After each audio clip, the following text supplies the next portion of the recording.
Alright guys, Justin Williams, it's day 2. Looks like we're going to have about 10 guys here in the survival instructor program. It's going to be a good weekend. Had a lot of time to reflect last night and just trying to take it all in without getting overwhelmed.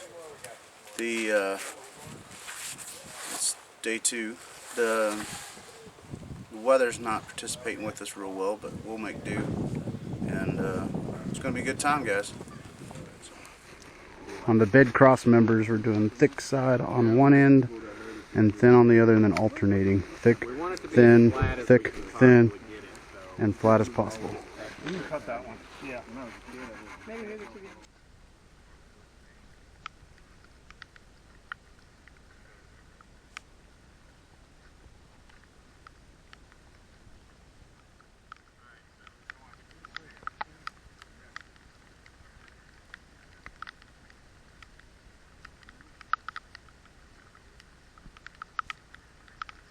that's going to go from here all the way either to here or to here, doesn't matter. So a long straight pole, something pretty stout, something that can handle weight. You know, and as far as living off the land is concerned, there are very few modern shelters out there that are going to beat a primitive shelter in overall comfort, you know, warmth. I mean, primitive shelters, in my opinion, once they're built properly and they're truly waterproof, I'd 10 to 1 rather be in one of these than stuck in a tent.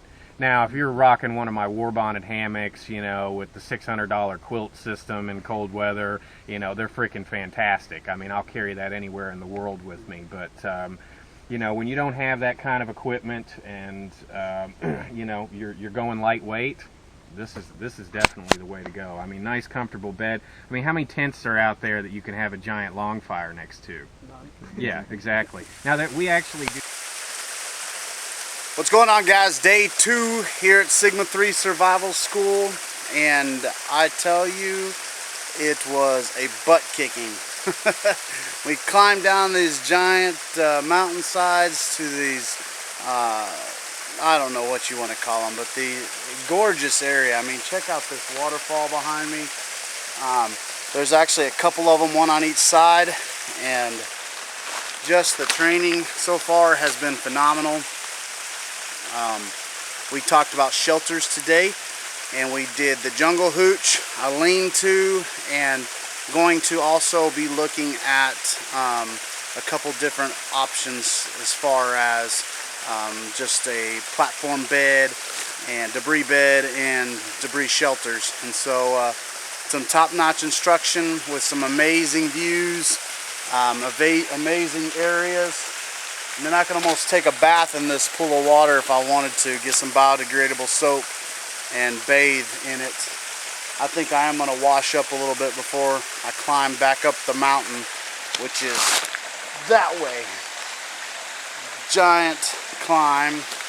May not seem like much for a lot of people, but you know, I'm a pretty heavy set guy, and I'm going to lose a lot of weight. It's going to be fun. Good times.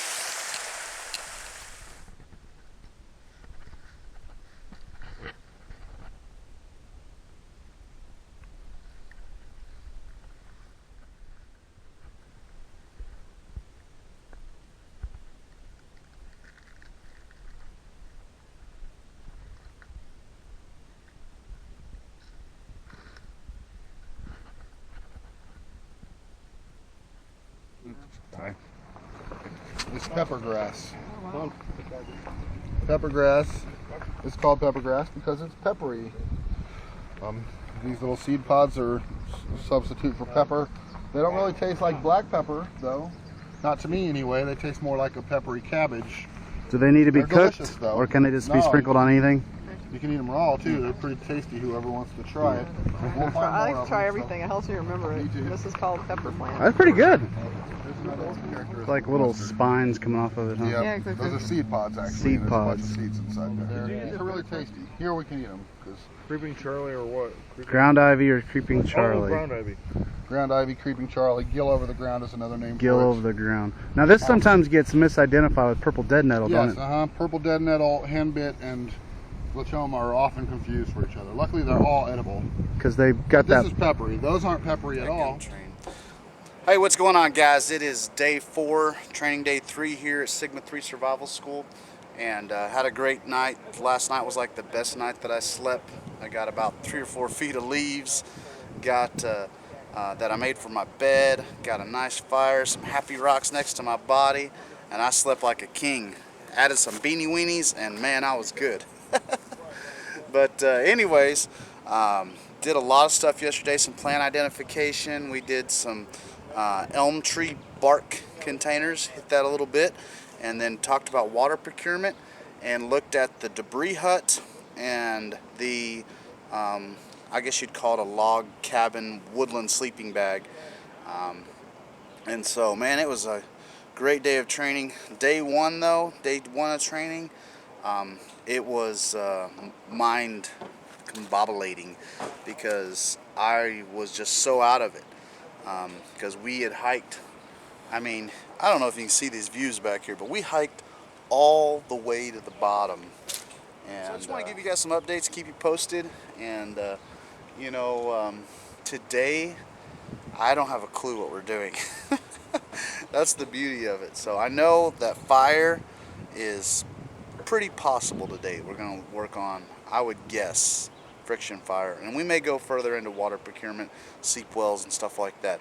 So that's kind of what I'm hoping. And time to get some breakfast in me and get started with the day. Man, love it. Well, here's another project that I finished up today. Part of the basketry and container making. This is something we did on the side. We haven't quite got to that training yet, but had a really good time making it. It's made out of elm bark, and as you can see here, we cut out an eyeball shape on the base of it and then began to score it to fold up the ends, and then just kind of use our knives to flush it off, and then drilled in some holes and tightened it up. Now as this bark dries, it'll shrink and I have to tighten these strings, but I think she came out beautiful.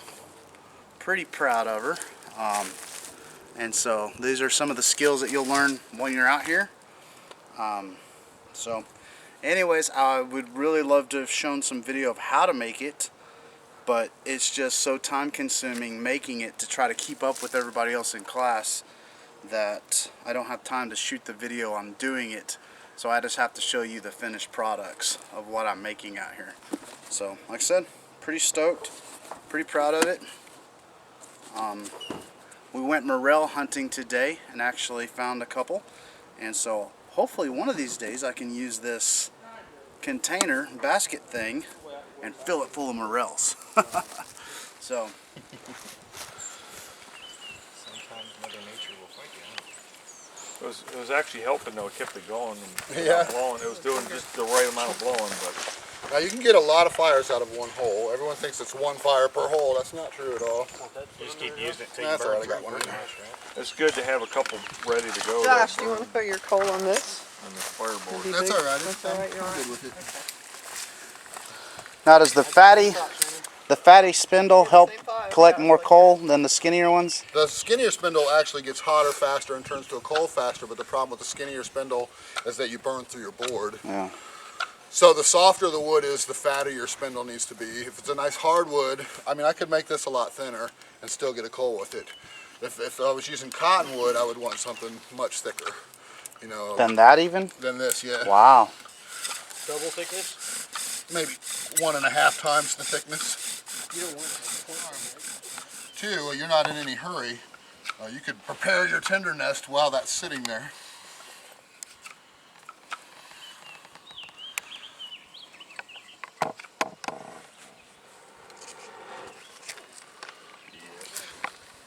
Where you say the line from Castaway.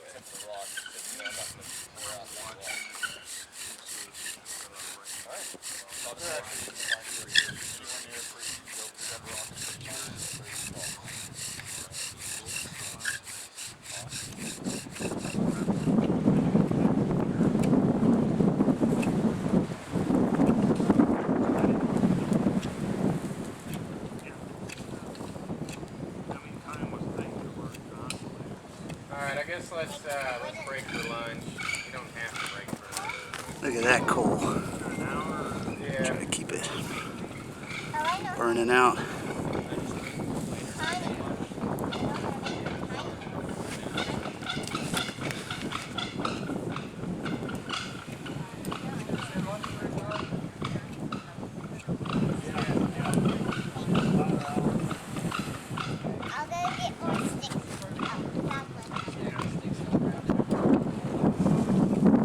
Left-handed. Get some video down there.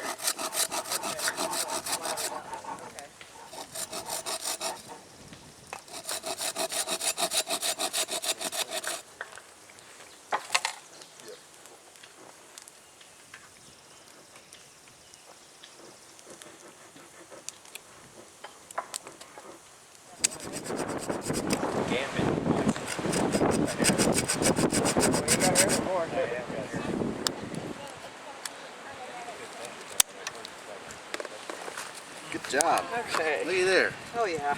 Good job. So I guess I would have to sharpen that end and put my bait on. Yeah, or if you use like bubble gum, you could just wrap it around it. Oh yeah, that's a good idea. Figure 4 dead trap. Here, Sigma 3 survived.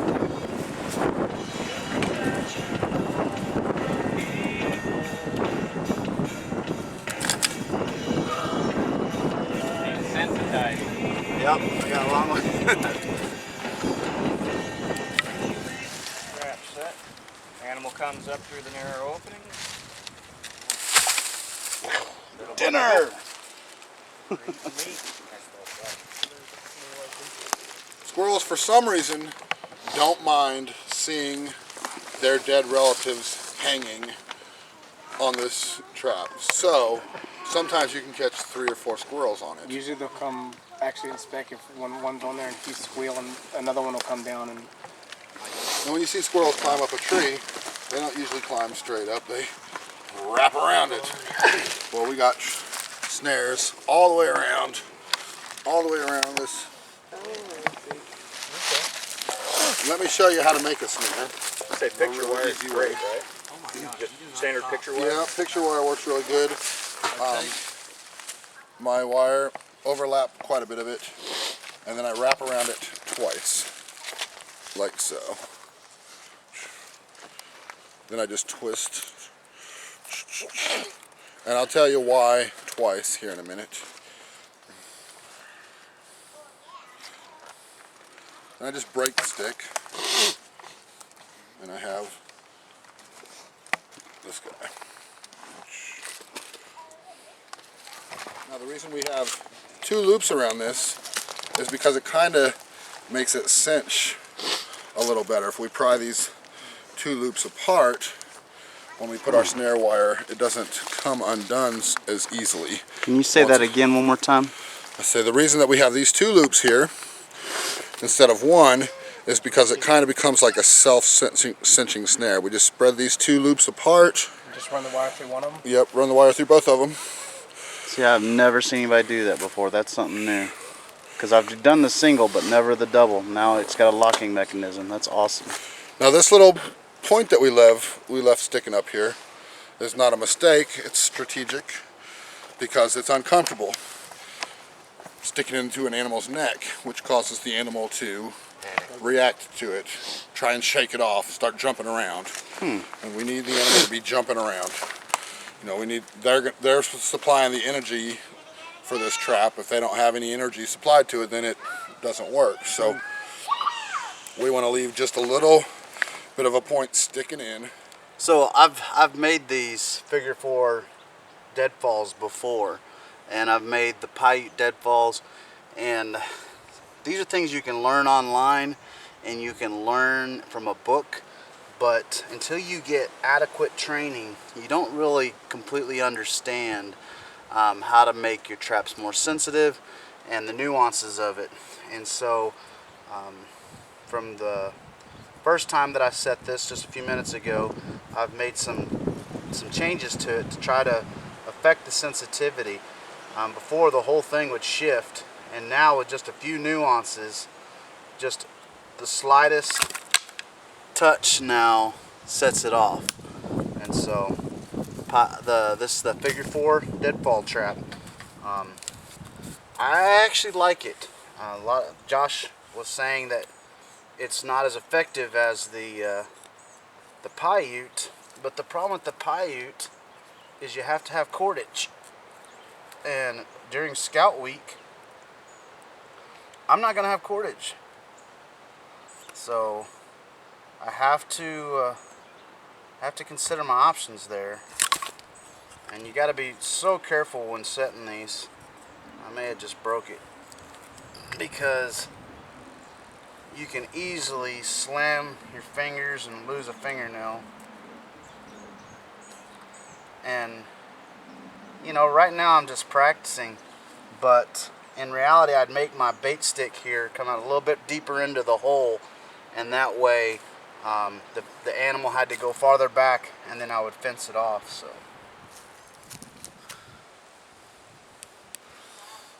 well, first week is in the books. Awesome week. Can't say enough about how awesome this first week was. The thing about being out here is time is of no essence, but at the same time you're always crunched for time, because there's always something to do. There's always leaves to gather for your shelter top and your bedding. There's always firewood to collect. There's always food to cook. There's always water to purify and clean. And it's a numbers game. It's about time management. It's about prioritizing tasks, and it's a lot to keep up with.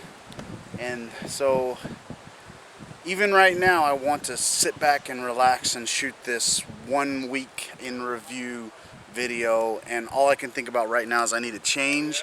I need to get some equipment together. I need to get some more leaves for my bedding, and I'm killing time right now. And this being able to vlog it or video record everything is a real blessing, because I'm going to be able to have this journal and reflect on it. But it's requiring like twice the energy, and so I got to get changed. We took the day today and spent it out at the creek, at the Bryant Creek, and did some swimming, got showers in town at the RV park. Man, it was great day. Tomorrow morning though kicks off week 2, Sigma 3, baby, Sigma 3, and so good times. Time to get back at it, guys. Hopefully this next week we're going to cover, we did cordage yesterday, and we're going to do rabbit sticks, and we got to do probably our spears. We're going to do some basketry coming up, so all kinds of good stuff to come. So continue to stay tuned. Be sure to share and subscribe, guys.